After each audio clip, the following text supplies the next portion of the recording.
Bonjour, je vais corriger l'exercice 12 du TD de chimie 1. On va étudier une réaction en phase gazeuse et cette fois-ci c'est le volume qui est constant par rapport à l'exercice 11 où c'était la pression qui était constante. Je vous montre l'énoncé. Donc vous avez une réaction monoxyde d'azote du dibrome qui donne toujours en phase gazeuse NOBr. Alors il faut bien lire l'énoncé parce que vous avez un protocole qui est assez détaillé, donc il y a quelques étapes en fait. Donc il faut bien lire l'énoncé. On vous donne une première constante, la constante K0 à 333 Kelvin. Mais par contre, faites attention, l'introduction de réactifs se fait à des températures différentes. Donc en fait, faut le voir simplement. Quand vous arrivez et que vous commencez votre manip, elle est à température ambiante. Donc là, il fait relativement chaud, 300 Kelvin. Et vous mettez le monoxyde d'azote à cette température ambiante. Ensuite, on rajoute du dibrome, donc certainement sous forme liquide, liquide à la température d'introduction. Et ce dibrome, dans l'enceinte dans laquelle vous avez mis le monoxyde d'azote, il va certainement se vaporiser. Parce que la pression est quand même faible, 6000 pascal, c'est pas très élevé comme pression. Et la réaction, elle peut démarrer. Bien sûr, c'est là qu'on va chauffer le dispositif. Donc si on représente, moi je vous conseille de faire ça quand vous avez un énoncé, c'est essayer de vous représenter l'expérience. Donc vous avez un dispositif qui ressemble à ça. Donc vous avez un volume constant.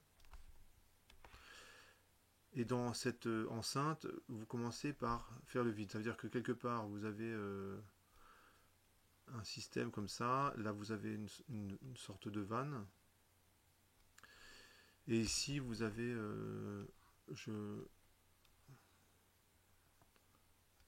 représente comme ça, une pompe. Donc, je vais dessiner à main levée, ça va être plus simple. Ouais, finalement.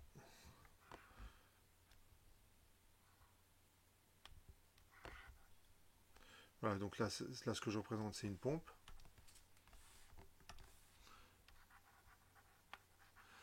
Donc vous faites le vide, première étape, dans le dispositif, et vous avez une bonbonne qui contient du monoxyde d'azote.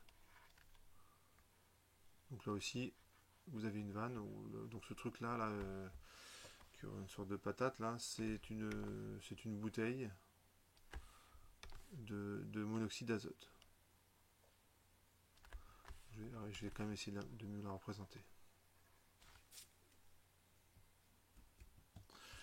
Voilà, donc j'ai pris un peu de temps pour représenter la bouteille. Donc c'est du monoxyde d'azote.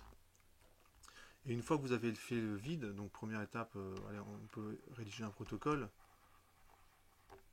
Première étape, donc on fait le vide dans l'enceinte. Et je crois qu'on vous dit elle fait 2 litres, l'enceinte. Donc il faut noter ce genre d'information. Donc CV égale 2 litres, 2,0 litres. Donc on fait le vide. Comme ça, je sais que je n'aurai dans mon réacteur que ce que j'y mets. Donc la première étape, c'est d'enlever tout ce qui m'embête.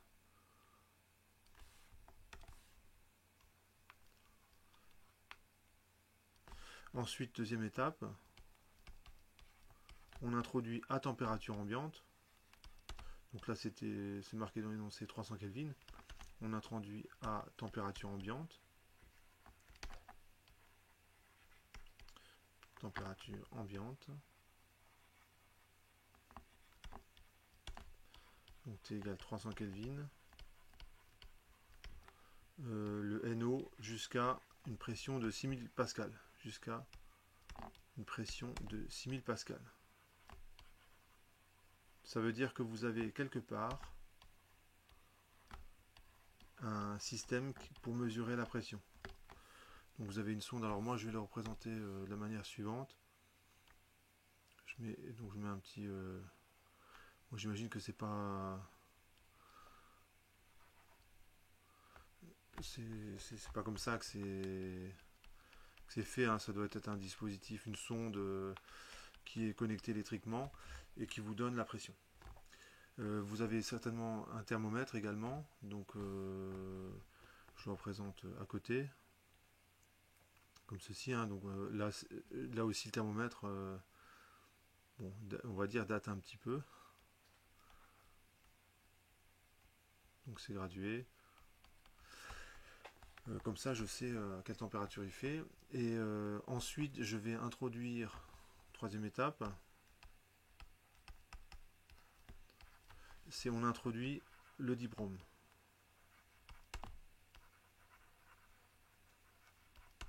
On introduit BR2 et on introduit une certaine masse qu'on a bien contrôlée. Alors pour le faire, une façon, je pense que c'est fait comme ça, c'est que vous prenez un petit récipient en fait, comme ça, et ici une petite ouverture, et vous mettez le dibrome à l'intérieur. Donc allez, le dibrome, je le représente en vert. Vous mettez du dibrome ici, et vous mettez une sorte de petit couvercle là, enfin comme une seringue en fait, qui va empêcher l'air atmosphérique de rentrer dans l'enceinte une fois qu'on y a introduit tout le dibrome. Donc vous ouvrez le petit robinet, le dibrome il tombe à l'intérieur, et comme la pression elle est quand même faible, il y a de bonnes chances que le dibrome il se vaporise. Un peu comme une ébullition, hein. Donc c'est possible d'avoir une ébullition à température ambiante parce que ici on a diminué la pression. Je vous rappelle le diagramme pression-température, je le fais rapidement, hein. Pression-température, liquide, vapeur, je ne représente pas le solide. Si vous diminuez la pression, vous pouvez, à une température donnée, quand on se déplace comme ça, on peut avoir une ébullition. Donc je peux faire bouillir de l'eau à température ambiante. Il suffit que je diminue très fortement la pression. Bon, c'est une petite remarque. Et une fois que j'ai fait tout ça, donc j'ai pas encore fini mon expérience, on chauffe l'expérience jusqu'à 333 Kelvin. Donc on chauffe jusqu'à 333, sauf erreur, 333 Kelvin. Donc ce que j'ai fait là, ça prend, bon là j'ai peut-être passé un peu trop de temps, mais quand vous avez un énoncé, prenez le temps de comprendre ce qui se passe. Prenez le temps, faites un schéma, alors pas la peine de faire un schéma aussi détaillé, mais prenez le temps de comprendre ce qui se passe. Pour chauffer ce type de dispositif, on peut procéder très simplement. Vous prenez un câble, une résistance chauffante, sous forme comme un câble, que vous allez entourer, et vous allez entourer la manip. Voilà. Une sorte de grippin amélioré. Donc là, vous mettez une tension, vous mettez U, et ça chauffe, et bien sûr, vous thermostatez le système, c'est-à-dire que quand ça chauffe trop, ça coupe. Quand c'est pas assez chaud, ça se remet en route. Donc, et comme ça, vous garantissez les 333 Kelvin dans l'enceinte. Donc, une fois qu'on a bien compris le dispositif, on peut commencer à répondre aux questions. C'est calculer les quantités de matière de chaque composé introduit dans le récipient. Donc, en gros, ce qu'on vous demande dans la première question, c'est de faire le tableau d'avancement. C'est parti. Donc, je vais recopier l'équation chimique. Donc, c'est 2NO plus BR2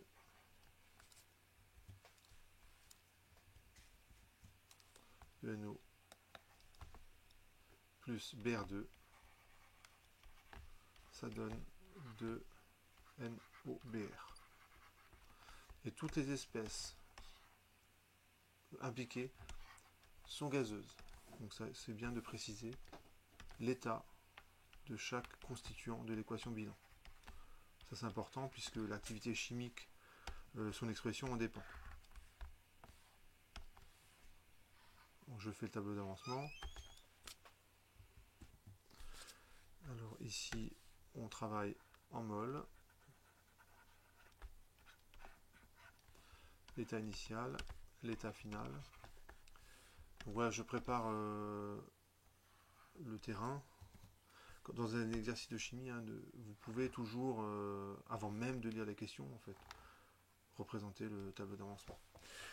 Alors la question, c'est calculer la quantité de matière de chaque composé introduit dans le récipient. Donc pour le NO, je l'écris en rouge.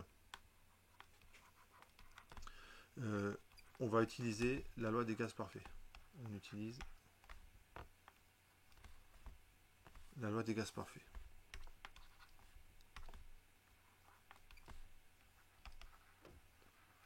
La loi des gaz parfaits.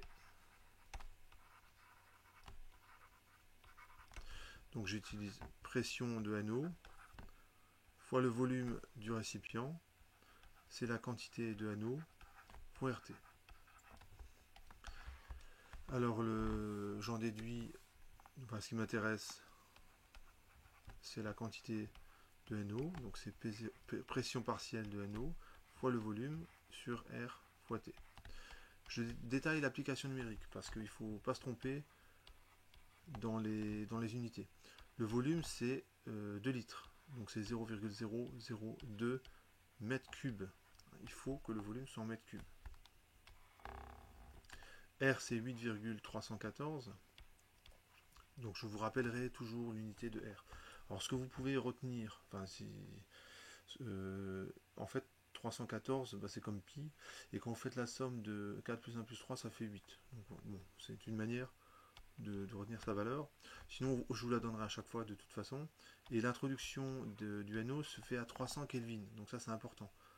Hein, de ne pas vous tromper dans la température que vous mettez ici, hein, c'est la température d'introduction.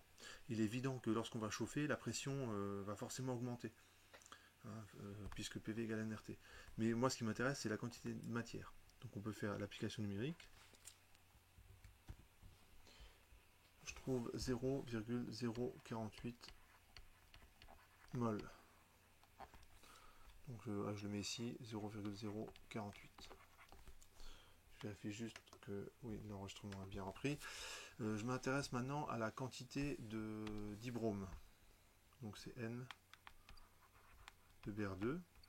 Bon, ça va être assez facile, c'est la masse de dibrome introduite sur la masse molaire du dibrome. On vous dit qu'on introduit 300 mg. C'est bien ça, je vérifie, 300 mg, et que la masse molaire de Br2 c'est 159,8.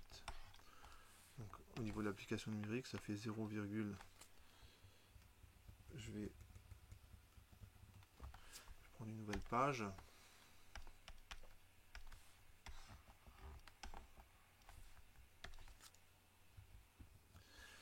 Voilà, donc j'ai réécrit la quantité de matière de dibrome. Donc je vais faire cette application numérique là. Donc c'est 0,0188 mol. Donc je peux mettre ça dans le tableau d'avancement. 0,0188 mol. Cette espèce n'est pas présente au début. Je peux compléter le tableau d'avancement. Moins 2x, 0,0188 moins x, et là j'ai 2x. Voilà. Donc à partir de là, je vais devoir certainement écrire la loi d'action de masse. Donc j'ai répondu à la question 1, et on vous demande l'avancement de la réaction. Et puis ensuite la pression totale. Donc question 2, et là c'était la question 1. Donc là, la question 2, forcément, il faut appliquer la loi d'action de masse. Donc à l'équilibre. La constante, c'est la pression partielle de NOBR sur P0, et c'est au carré. L'équilibre chimique, il est là. NOBR et le coefficient stoichiométrique est 2, c'est pour ça que c'est au carré. Divisé par l'activité chimique de NO sur P0. Et comme il y en a 2, on met aussi au carré. Et ensuite, il y a la pression partielle de dibrome sur P0. Et là, par contre, c'est exposant 1 parce que le coefficient stoichiométrique, c'est 1. À partir de là, il faut utiliser une loi des gaz parfaits. Mais cette fois-ci, par rapport à l'exercice précédent du TD de chimie, c'est le volume qui est constant. Donc il faut que j'utilise une formule des gaz parfaits où intervient le volume. Donc évidemment, la formule qui s'impose, c'est PI, VI. Donc on utilise PI fois V, je dis VI mais c'est V, hein, égale NI fois RT, où I en fait c'est l'espèce chimique considérée, donc ce sera respectivement NOBR, puis NO, puis BR2. Donc ça donne quoi? Donc ça je mets entre guillemets, hein, ça c'est ce que vous avez dans le cours, donc ça fait P de NOBR, ça fait N de NOBR, donc ce que je vais faire c'est écrire directement son expression. NOBR ça fait 2x, c'est dans le tableau d'avancement, hein. Je vous le remontre. Je regarde ici, dans l'état final, il y a 2x en quantité de matière de NOBR. Donc c'est un tableau à 2 entrées, hein. Donc je regarde dans l'état final, pour NOBR c'est 2x. C'est ici qu'il faut regarder. Fois R, fois T, divisé par le volume du récipient, qui est connu, hein, ça vaut 2 litres. Je fais la même chose avec NO. La quantité de matière, on regarde le tableau d'avancement, l'état final NO, c'est 0,04 moins 2x. Donc c'est 0,04 moins 2x RT sur V. Et enfin, je fais la même chose avec BR2. Et là, je regarde état final BR2, donc c'est ici qu'il faut regarder. C'est 0,01 188 moins X RT sur V. Donc là, il ne faut pas faire d'erreur de recopie, il ne faut pas se tromper dans les quantités de matière. Je réinjecte et ça donne ceci. Donc on réinjecte dans la loi d'action de masse et ça me donne. Alors ici, je vais tout de suite simplifier. Ça fait P de NOBR au carré. Il va rester un P0 au numérateur parce que les P0 qui sont là, en fait, ils se simplifient.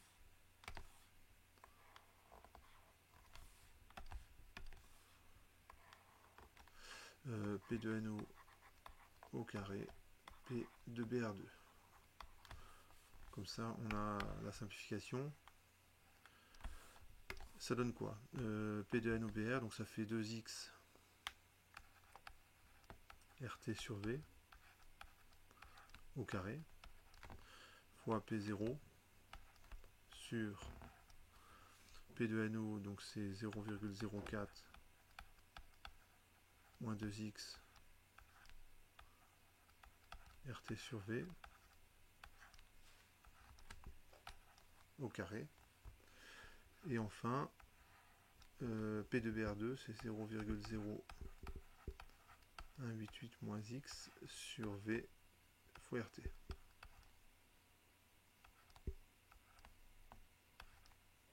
Voilà, donc j'espère n'avoir rien oublié. Et là, je simplifie, parce que je vois bien que le volume ici et là se simplifie, le RT là et là se simplifie. Donc il me reste 4x carré. Simplifier au fur et à mesure les expressions, hein, sinon ça devient assez horrible, hein, puisqu'il y a des fractions partout. Le P0, ne le remplacez surtout pas par un bar, parce que comme il y a du RT sur V, la pression elle est forcément en pascal, parce que le volume il faudra le mettre en mètres cubes, la température en Kelvin. Donc le P0, il faut surtout pas vous dire voilà je prends un bar parce que ça m'arrange, ça me fait un truc de moins à écrire. Surtout pas. Hein. Donc petit warning là. P0 c'est 10 puissance 5 pascal. Je continue. Ici je vais avoir un volume ici qui va sortir. Là j'ai 0,04 moins 2x au carré et j'ai 0,0188 moins x et normalement j'ai encore un RT qui reste au dénominateur. Donc je vérifie que c'est bon, normalement c'est bon. Et donc c'est ça l'équation qu'il faut résoudre. Alors ce que je veux maintenant c'est x égale point d'interrogation, donc on fait une recherche à tâtons.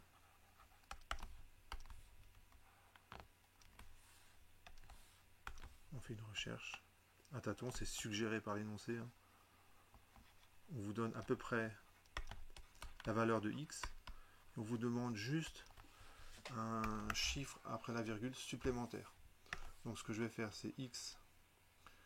Je vais tester plusieurs valeurs et je vais calculer k fois l'inverse de ça. En fait ce terme là je le mets au numérateur, ce terme là je le mets au dénominateur et je vais il faut que ça soit égal à 1. Voilà, j'ai pris un petit peu d'avance. Alors finalement, je vais calculer cette grandeur et il faut qu'elle soit égale à k, donc égale à 13,2. Donc j'ai préparé un petit tableau. Ici, vous avez la valeur de x que je vais mettre ici, et ici, je vais mettre différentes valeurs de ce truc-là, et jusqu'à ce que je m'arrête en fait quand je m'approche de 13,2. Donc je vais faire quelques applications numériques. Voilà, j'ai fait l'application numérique et alors je me suis rendu compte que j'ai fait deux erreurs dans les calculs, enfin deux erreurs de recopie. Dans le tableau d'avancement, j'avais mis 0,048 alors que c'était 0,0048.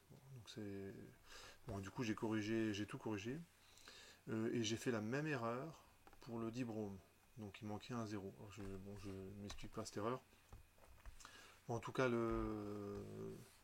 voilà, c'est corrigé et quand je fais l'application numérique ici je trouve 10,38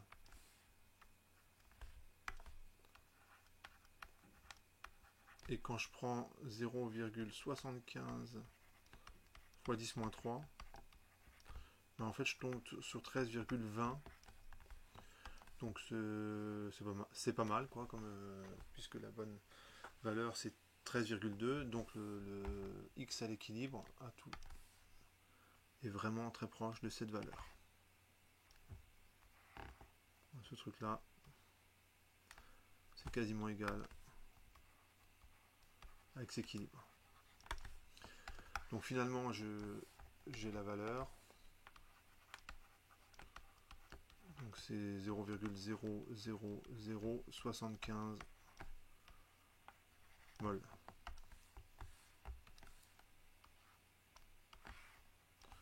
Donc une fois que j'ai X équilibre, je peux remplir le tableau d'avancement, je peux mettre toutes les valeurs, et je peux calculer, je pourrais répondre à la question 3, où on va vous demander de calculer toutes les pressions. Donc je vais faire les applications numériques. Voilà, donc j'ai fait l'application numérique. Alors je trouve ici 0,0039 33 pardon. Ici je trouve 0,00113. Ouais, je mets 1, j'enlève le 3, j'arrondis, et là je trouve 0,0015. Voilà, donc on peut encadrer le résultat.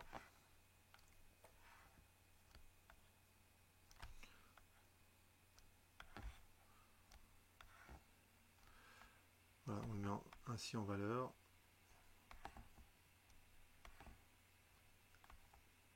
Et à partir de là, je peux calculer, je peux répondre à la dernière question où on vous demande voilà, calculer la pression totale dans le récipient. Donc ce que je vais faire, c'est calculer le nombre de moles total, N total. Je vais simplement faire la somme de ce qu'il y a dans le tableau d'avancement. Donc c'est 0,033 plus 0,011, ça fait 0,044 plus 0,015.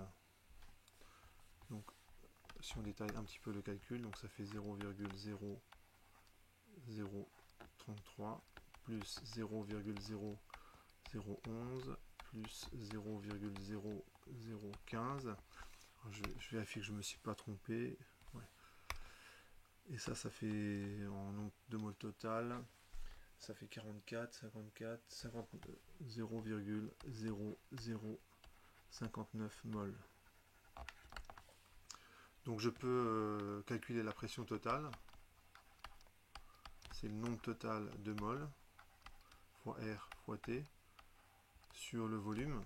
Je détaille l'application numérique. Je vais le faire aussi ici pour que parce qu'il ne faut pas faire de confusion entre 1 bar et 10 puissance 5 pascal. Le volume c'est en mètres cubes.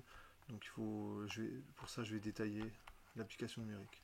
Et je vous conseille de le faire aussi à chaque fois, hein, de détailler les différentes valeurs pour penser notamment aux unités. Là, le volume c'est 0,002 mètres cubes. Donc je vais faire l'application numérique et ici je vais détailler l'application numérique. Ça fait 4x carré fois 10 puissance 5. Donc c'est pour cette application numérique là, fois 0,002 divisé par 0,0048 moins 2x, 0,00188 moins x, fois 8,314 fois 333. Hein, donc la température c'est 333 Kelvin. Donc il faut, voilà, faut faire attention au volume en mètres cubes et à la pression en pascal dans ce cas. Et là je vais faire l'application numérique. Voilà, je trouve 8167 pascal que je vais arrondir. Ça sert à rien de donner trop de chiffres significatifs. Donc 8167, allez, je l'arrondis à 8170 pascal. Et donc ça répond à la question. J'encadre le résultat et normalement j'ai répondu à toutes les questions de cet exercice.